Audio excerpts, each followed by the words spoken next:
Hi மக்களே, இன்றைக்கி night நம்ம வீட்டில் என்ன ஸ்பெஷல் அப்படின்னு பார்த்தீங்கன்னா எண்ணெய் கத்திரிக்காய் கூட்டும் கொடமிளகா ஃப்ரையும். அத்தை ஆல்ரெடி சோறு பொங்கி மிளகு ரசம் வச்சுருந்தாங்க. ஸோ அதனால் இது மட்டும் வச்சா போதும் அப்படின்னு சொல்லிட்டு சமைக்க ஆரம்பித்தோம். ஹஸ்பண்ட் வந்து எனக்கு கத்திரிக்காய் வந்து வெட்டி கொடுத்துட்ருந்தாங்க. நான் வந்து எண்ணெய் கத்திரிக்காய் வைக்கிறதுக்காக சின்ன சீரகம், பச்சை மிளகா, தக்காளி, மல்லி இலை இதெல்லாம் போட்டு அந்த உரலில் போட்டு லைட்டாக தட்டிட்டு அப்படியே தாங்க ஃப்ரை பண்ண போகிறேன். இன்றைக்கி தூத்துக்குடியிலேருந்து நம்ம வீடியோஸ் பார்த்தவங்க வந்து வந்திருந்தாங்க.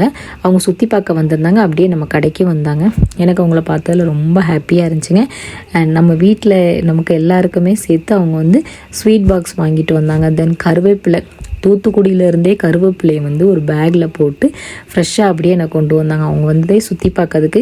இருந்தாலும் நம்ம வீடியோ வந்து ரெகுலராக பார்த்துட்டு அவங்கள பார்க்கும்போது எங்கள் அம்மா மாதிரியே எனக்கு இருந்துச்சு. ஏன்னா ஊரில் இருக்கும்போது அம்மா தான் நான் எப்போ நான் ஊருக்கு போயிட்டு வந்தாலும் கருவேப்பிலை தருவாங்க, ஃப்ரெஷ்ஷாக பிடுங்கி தருவாங்க. நான் இங்கே வந்து அப்படியே உருவி பாக்ஸில் போட்டு ஃப்ரிட்ஜில் ஸ்டோர் பண்ணி வச்சுருப்பேன். அதே மாதிரி அந்த அம்மாவும் எனக்கு கொண்டு வந்தாங்க. எனக்கு ரொம்ப சந்தோஷமாக இருந்துச்சு.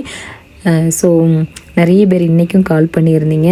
கால் பண்ணி நாங்கள் இது வரைக்கும் யாருக்குமே எந்த யூடியூபர்ஸு பெரிய யாரோடைய நம்பர்ஸ்க்குமே நாங்கள் இது வரைக்கும் கால் பண்ணது கிடையாது. ஆனால் உங்களுக்கு கால் பண்ணணும்னு தோணுச்சுமா. ஆனால் நாங்கள் கால் பண்ணோன்னே நீங்கள் ரெஸ்பான்ஸ் பண்ணீங்க. ஸோ உங்கள்கிட்ட பேசினால ரொம்ப ஹாப்பி. வீடியோஸ் வந்து நீங்கள் ரெகுலராக போடுங்க. எங்கள் சின்ன சைல்டுஹுட் ஞாபகத்தெல்லாம் நீங்கள் வந்து ரிமெம்பர் பண்ணுறீங்க. அதை பார்க்கும்போது ரொம்ப ஹாப்பியாக இருக்குது. காலையில் எழுந்திரிச்சோடனே உங்கள் வீடியோ தான் பார்ப்போம். நைட்டு தூங்குறதுக்கு முன்னாடி உங்கள் வீடியோ தான் பார்ப்போம். உங்களோட வாய்ஸ் நல்லா இருக்குது அப்படின்ற மாதிரி நிறைய பேர் மறுபடியும் சொல்லிகிட்டே இருக்கீங்க. உங்கள் எல்லாருக்குமே ரொம்ப தேங்க்ஸுங்க. ஏன்னா நீங்கள் இப்படி சொல்கிறதுனால தான் என்னால் ரெகுலராக வீடியோ போடணும் அப்படிங்கிற தாட்டே எனக்கு வந்து வருது.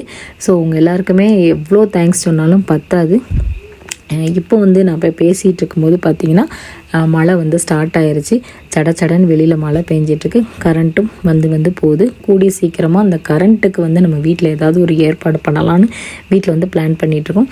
அப்புறம் வந்து கணப்பு தகரத்துக்கு வந்து தீயள்ளி போட்டுக்கிட்டு இருந்தேன். அத்தை குளிருது அப்படின்னு சொன்னாங்க. ஸோ அதனால் கணப்பில் தீயள்ளி போட்டுட்டு அவங்களுக்கு குளிர் காயறதுக்கு கொண்டு போய் வச்சுட்டு அப்படியே நான் வந்து சமையலை வந்து கண்டினியூ பண்ணிட்டேன்.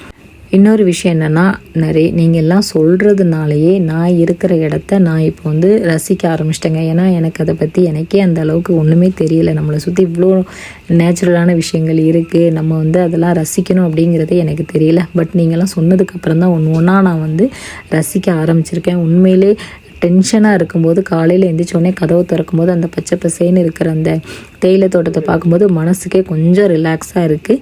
ஸோ இந்த வீடியோ பிடிச்சிருந்தா மறக்காமல் லைக் அண்ட் ஷேர் பண்ணுங்கள். உங்களோட சப்போர்ட்டை எங்களுக்கு ரெகுலராக கொடுங்க. Good night.